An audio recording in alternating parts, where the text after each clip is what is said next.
मी ऐकलं की मराठी मीडियम संपवण्याचा घाट, काय मराठी शाळा संपवण्याचा घाट.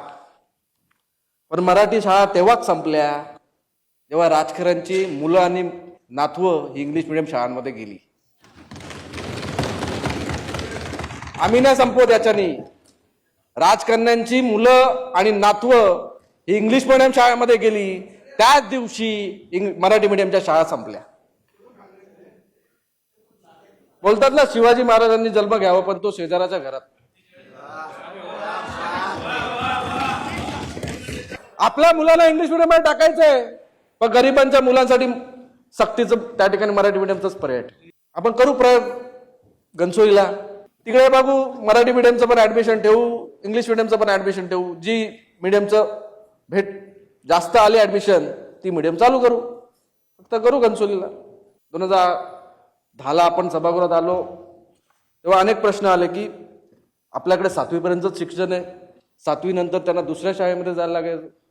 आणि मला वाटतं 2010 ते 2015 मध्ये सर्वात जास्त माध्यमिकच्या शाळा आपण त्या ठिकाणी सुरू केल्या.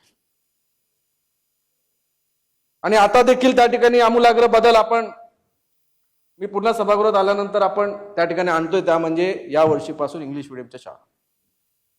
आता जो पहिलीमध्ये आहे तो 10वी पर्यंत मराठी मीडियमचं शिक्षण घेणार. 10वी नंतर या जगाची परिस्थिती काय असेल आपल्याला माहित नाही. मी एक तुम्हाला उदाहरण देईन. आपल्या प्रत्येकाच्या हातामध्ये नोकियाचा फोन असायचा. नोकियाचा मालक जेव्हा टीव्ही समोर आला तेव्हा तो रडून बोलला की मी चुकीचं काही नाही केलं, पण मी काळाबरोबर बदललो नाही. त्यामुळे काळाबरोबर बदलणं हे निसर्गाचा नियम आहे. आज अनेक लोक सेमी इंग्लिश व्हावी,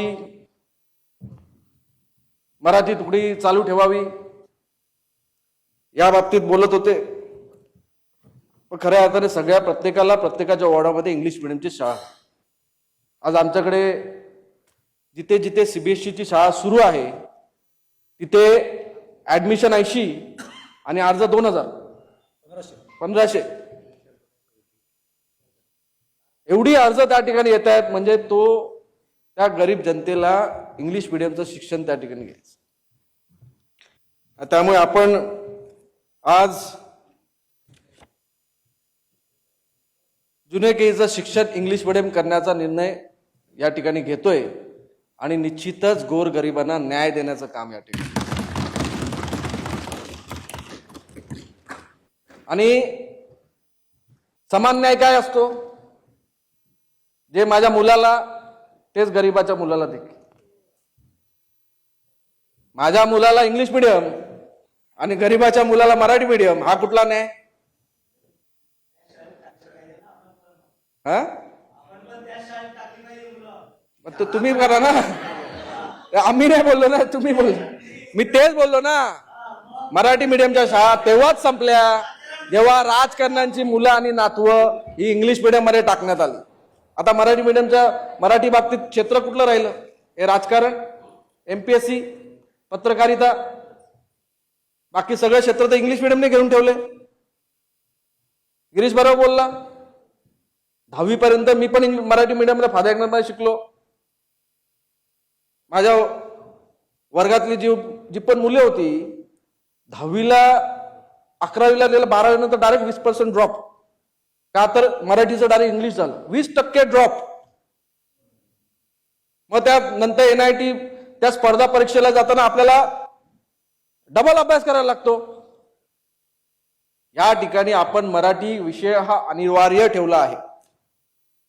आणि त्याचबरोबर आपण प्रायव्हेट शाळेत देखील मराठी विषय हा अनिवार्य असला पाहिजे. तो अधिक सीबीएसई मध्ये नाहीये, IB मध्ये नाहीये, सीबीएसई मध्ये ऑप्शनल आहे. त्या ठिकाणी आपल्या महापालिका क्षेत्रामध्ये प्रत्येक शाळेमध्ये मराठी शिक्षक हा अनिवार्य असला. आणि आपला मराठी भाषा जगवायचीच आहे ना. मी तर बाबा जिकडे जाऊ, मी कुठे 5 स्टार हॉटेलमध्ये जरी गेलो तर मराठीत बोलतो.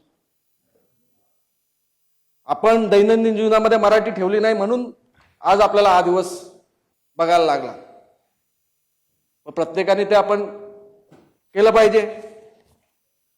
आज आपण या माध्यमातून आता ऍडमिशन सुरू करण्याचा निर्णय त्या ठिकाणी घेतो. 5 फेब्रुवारी पासून आपण ताबा घेतलाय.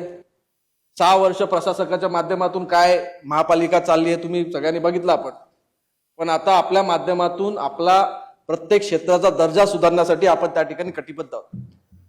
हा तर पहिला निर्णय घेतला आपण. पण आता आपला शैक्षणिक दर्जा, शिक्षक भरती असतील, चांगले शिक्षक घ्यायचे, अशा प्रकारचे निर्णय आपण पुढे घेणार. त्याची अंमलबजावणी प्रशासनाने त्या पद्धतीने करायची आहे. प्रशासनाने फक्त शासनाकडे विषय नाही पाठवायचे, प्रशासनाने आमच्या निर्णयाची चांगल्या पद्धतीने अंमलबजावणी त्या ठिकाणी करायची. आणि या ठिकाणी फक्त इंग्लिश मीडियम नाही. आता मी शिक्षा अधिकाऱ्याला विचारलेलं की आपण इंग्लिश मीडियम करू, तेव्हा ते बोलले की आमच्या शिक्षकांचं काय.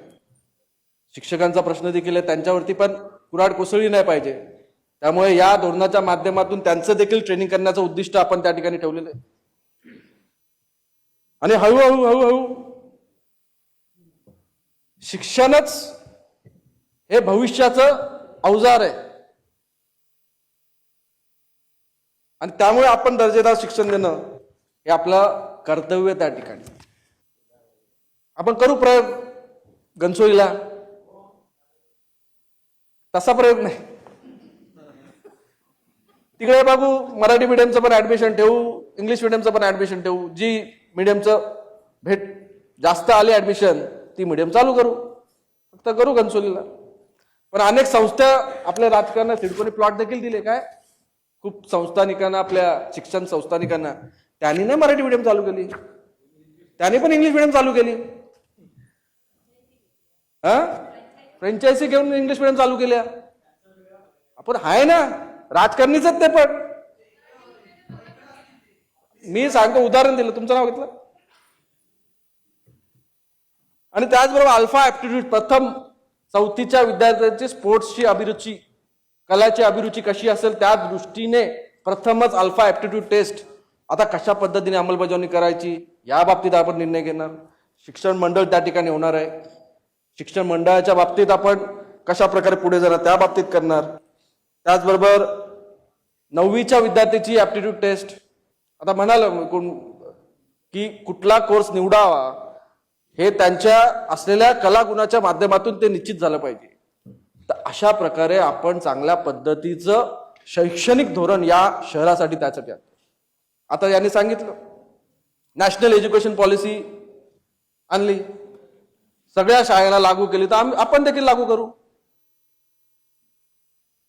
नवी मुंबईतल्या सगळ्या शाळांमध्ये मातृभाषेत चालू झालं, महापालिका देखील चालू करेल.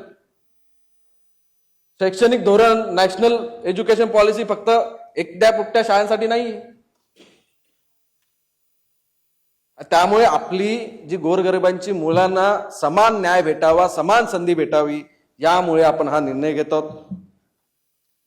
त्यांना सिव्हिक सेन्स, कॉन्फिडन्स बिल्डिंग या पद्धतीचे एक्स्ट्रा करिक्युलर सब्जेक्ट देखील त्या ठिकाणी शिकवण्याची व्यवस्था त्या ठिकाणी करायची.